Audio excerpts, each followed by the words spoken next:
Listen to me, pal. I don't like lectures, and I don't like being hassled in the men's room.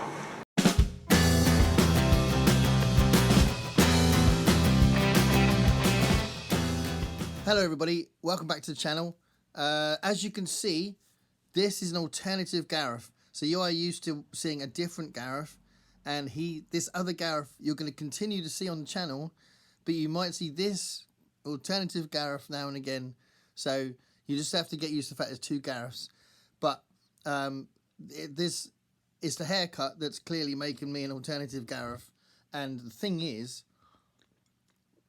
because my hair grows so quickly, this Gareth is on borrowed time. So I'm going to turn into the other normal Gareth soon. So clearly I'm on borrowed time. I need to do this video quickly.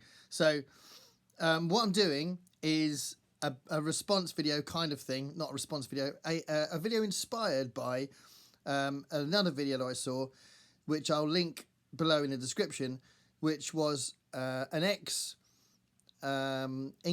major booktuber talking about his 5 favourite literature books while he was studying his degree. And I thought, that's quite an awesome idea. It's a really good video. But I thought, well, what I could do is, because I'm a co-host of the Historathon event, I could do another video which is based around my favourite books from my degree, but it's a history video because of my history degree. So I'll just quickly tell you about this Historathon and what it is in case you haven't seen the video so far. There's loads of videos on this already, so there's loads of hosts, which I'll link down below. But there are loads of hosts of the event. It's a year-long event, so the whole year, and we're 3 months in now. So we're actually at the end of the first period. And what we've done is we've broken the year into 4 big chunks. The first period was from year dot, prehistory, to the year 500 AD. The second period, which would be April, May and June, was from 500 to 1500, so a big 1,000-year chunk.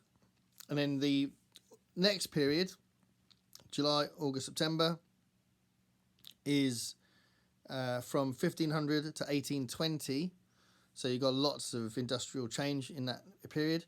And then the last 3 months is the modern period from 1820 to present day.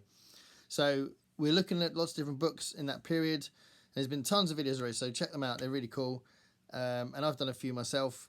But I thought this was a nice excuse to just go over some of my favourite books that I studied when I studied my degree. So there's a few books here that I've already mentioned. But let's just crack on quickly and talk about some of the videos, some of the books that I used in my degree. So first up is an awesome, massive tome which covers the Russian Revolution from 1891 to 1924.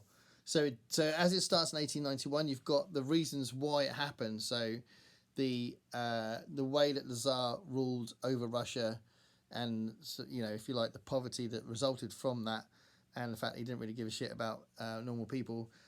Which kind of resulted in something needed to happen, and then you get the really good examination into the 2 revolutions.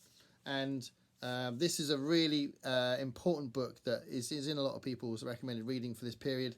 Orlando Figes and People's Tragedy. Absolutely brilliant book that covers all the details of what happened in Russia. So bouncing off that, I've got another book about Russia here, and this was a really interesting event that happened. So I studied the Kronstadt Rebellion because I did a special research study on it in my second year. So it was a unit where you can do whatever you want, and you just pick any event and do a study on it. And I did the Kronstadt Rebellion between 1917 and 1921. So this was a really important rebellion against the Bolsheviks.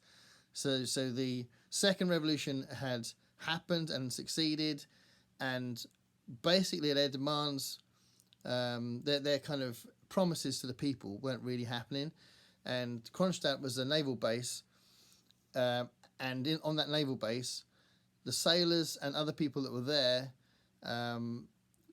basically divorced themselves from the power of the Bolsheviks, and there was this sort of establishment of a different kind of power that was established by their refusal to acknowledge the Bolsheviks. It was a really interesting rebellion. So if that kind of sparks your interest, have a look up what happened in Kronstadt, because it's really interesting. And this was a great book on it. And it says on the back, it's the first time there'd been a proper book-long study on it. So really good. This is a really awesome book because it's a sort of book that was quite an eye-opener, and you don't really think about it until you find a book on it. And this is called Invention of Tradition. So this is edited by Eric Hobsbawm, who's probably my favourite historian. And this is really talking about what tradition really means, why it's important.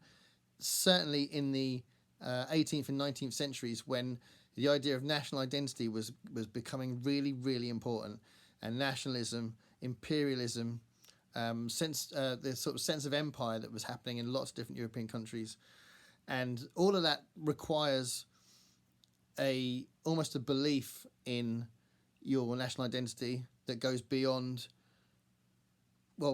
facts, really, and you need to sort of invent something that would kind of stir up emotions, and tradition is something that kind of was helping these things along. So you've got, I'll just read out some of these chapters. So by Hugh Trevor Roper, you've got the Invention of Tradition, the Highland tradition of Scotland. Chris Morgan has written From a Death to a View, the hunt for the Welsh past in the Romantic period. David Cannadine wrote the context, I've got my glasses on, the context, performance and meaning of ritual, the British monarchy and the invention of tradition from 1820 to 1977. Bernard Cohn wrote Representing Authority in Victorian India. Terence Ranger wrote The Invention of Tradition in Colonial Africa. And then Eric Hobsbawm finishes the book with a essay called Mass Producing Tradition, Europe between 1870 and 1914. So a really interesting book. If you find it, if you can get hold of it, it's quite hard to get hold of, I think, but really interesting sort of side investigation into the concept of tradition and how important that was for empire and national identity, nationalism, that kind of thing. So again, Eric Hobsbawm was mentioned again here because he's one of several different historians that get involved in this, which is the transition from feudalism to capitalism. This was recommended to me by several different lecturers, and one in particular who was also my supervisor for my dissertation. But when I was doing the Peasants Revolt stuff, he said I should definitely look at this book, and I used it a few times for different things. But it's a really awesome book, and what's really interesting about it is it's like a thesis that's established at the beginning about the transition from feudalism to capitalism and why those things were happening through this Marxist perspective.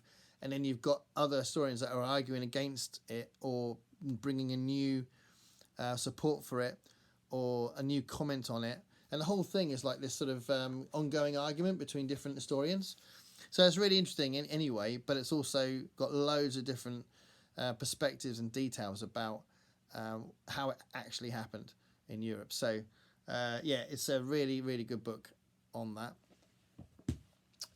This is a little bit more sort of nuts and bolts. This is Henry Mayhew, and a seminal book of primary sources in a way, which is London Labour and the London Poor. So Henry Mayhew lived in London in the 19th century, and he was literally writing about what he saw, and he was really concerned about the poverty in London and the huge gap between the haves and have-nots. There was a real problem with the way that the poor were treated in Victorian London, and he talks about this in great detail in this book. It's an absolutely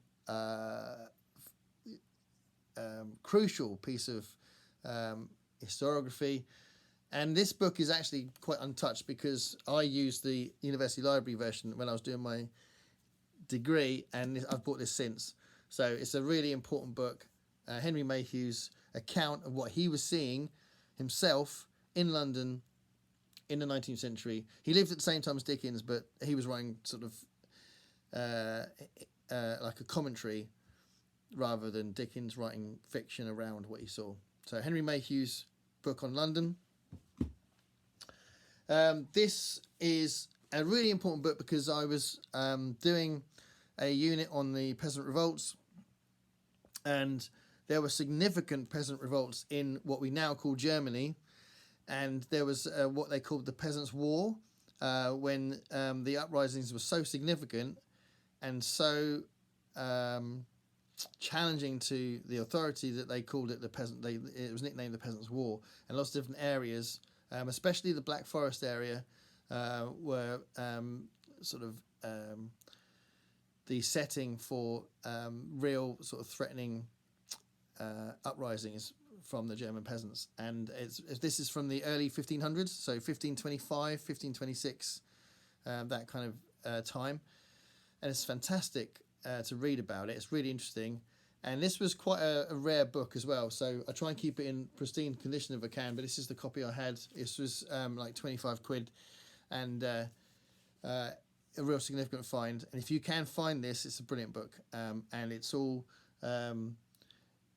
first-hand documents. So that's the really important thing with this, is all primary sources. So it's got German Peasants' War there, and then it's got a history in documents here. So you can see it's all primary sources. So definitely worth reading this. What I often call my favourite history book. I love this book. But what I love about it is that sort of the idea of radically looking at a new system. And in the 17th century, England had a major issue with tons of different groups of people having these radical ideas, and obviously it resulted in the Civil War that happened in the 1640s. But early on in the 1600s, there was real discontent with the way Charles I was running things, and there was a lot of build-up of resentment that was happening that would eventually culminate in the Civil War. And The World Turned Upside Down by Christopher Hill talks about those different areas of discontent and the different factions that came out of it, the different types of radicals that were brought about because of it. Talks in great detail about levelers, but also the diggers, which were more extreme than the levelers, but absolutely rooted in their religious belief that drove them to demand better rights for ordinary people. And the way he writes is brilliant. But it really does shine a light on the radicalism of the 1600s, and why it's no surprise that we had a civil war, because there was so much discontent with how Charles I was running things. So The World Turned Upside Down by Christopher Hill. And bouncing off that, another one that's kind of similar, so apologies if you think I'm repeating myself. There's a really good book here about the levelers. So the levelers was a big part of the Civil War story. It wasn't the top end of the Civil War story. So if you are one of those people that like looking at history through the sort of top echelons of power, then you're looking at Cromwell, and you're looking at the Roundheads, and you're looking at Charles I and all these different things that happened as far as how he was, how he sometimes avoided going to Parliament, and how Parliament was trying to usurp Charles I and things like that.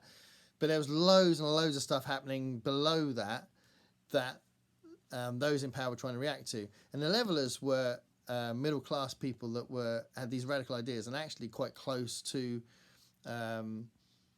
areas of power, and they had a lot more say than some historians might suggest. And it's quite interesting looking at their role in the Civil War, and their the genuine fear that that Parliament had for these radicals. So the levelers are a really interesting group of people, and this is a really good book on it by H.N. Brailsford. It is actually edited by Christopher Hill as well, so Christopher Hill was involved, and Christopher Hill's awesome. So this one is a book that was an actual textbook that we were all told we should read, because we did a fair amount in the degree about early modern Europe, and this is Henry Kamen's book is a really good overview. So if you just want an overview of life, so like a social history overview of life in early modern Europe, this is a really good one. It talks about their identity, it talks about the different elements of the elite in Europe, it talks about their belief systems, it talks about the way they live day to day, and the relationships between the countries. It's really, really good book that I quoted a lot in my essays. We're going back to Russia for a minute. This is a really interesting and unusual book because, as it says on the back, this book is the first time there'd been a proper study on the impact of the First World War on Russia. So Russia was in a bad state anyway before the First World War happened, and it was on its knees economically, and then the First World War happened and made it a lot worse. And it's just, they went through so much hardship in those years that, by the time 1917 comes along and the revolution happens, it's not particularly surprising because they're in such a state.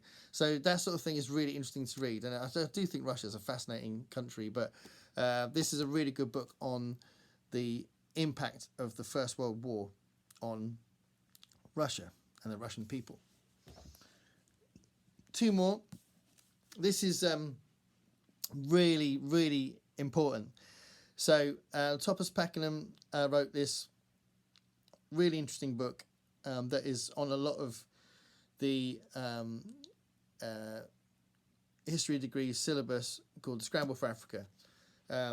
If you're studying the 19th century and empire and the way European countries expanded in this period, then you really ought to read Scramble for Africa because it talks about how 5 countries basically in Europe took over almost all of Africa and conquered it, ruled over it, occupied it, blah, blah, blah. And it's important, I think, for context for international relations now and the relationship between Africa and the rest of the world. And it's just so important. I'll just to give you some figures here on the back, it's quite cool. So in 1880, the continent of Africa was largely unexplored by Europeans, and then less than 30 years later, only Liberia and Ethiopia remained unconquered by them. The rest, 10 million square miles with 110 million bewildered new subjects, had been carved up by 5 European powers, and all in the name of commerce, Christianity, civilization, and conquest. The Scramble for Africa is the first full-scale study of that extraordinary episode in history.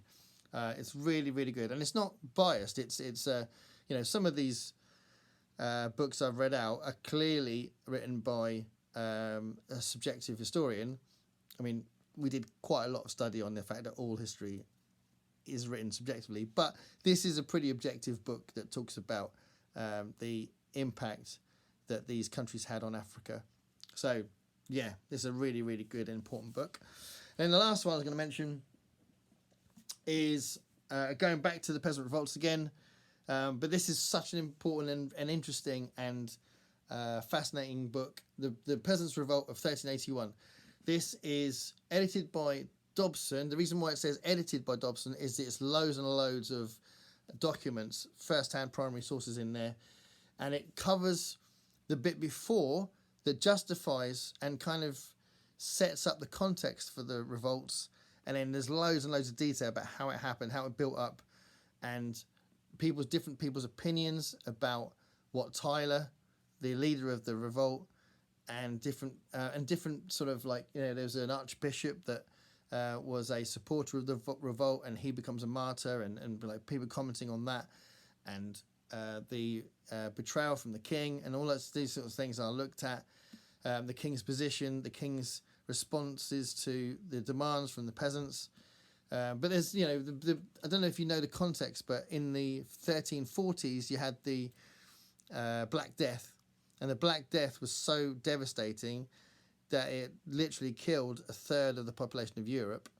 And because of that, the feudal terms by which peasants worked were up for change, because in the past, before the Black Death, if a peasant refused to do something, then the landowner would say, well, that's fine, I can get someone else to do it. But once the Black Death happens and there's less peasants around, they can't do that so well. So then you get peasants that got a little bit more power, they're a little bit more empowered to make demands. And the demands from the revolt in 1381 is pretty radical, and it's quite amazing. And I just found it so amazing that they made these demands back in the 14th century that are pretty extreme anyway. And the fact that Wat Tyler's sort of charisma and the way he led people and the way he drew different areas of England together, they all march on London in this huge march that covers a whole range of different areas, different people, and they all get to London because they think they're getting somewhere, and the king has promised that he's going to listen to their demands, and it all goes horribly wrong. So yeah, amazing book, definitely recommend it. So there we go, that's 12 books that you might find interesting, and it is kind of centered on only certain countries, so you know there's lots out there. Keep exploring. And as we get into the next month, we're going to go into a different period of the Historathon. I need to do a wrap up of the first period, which I will do soon. But in the meantime, we're about to get into my favourite period of history. So, is it my favourite period of history? Yeah.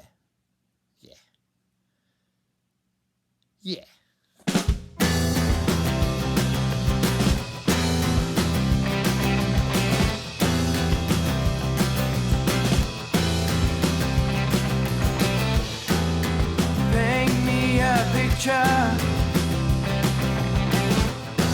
of what it's like to be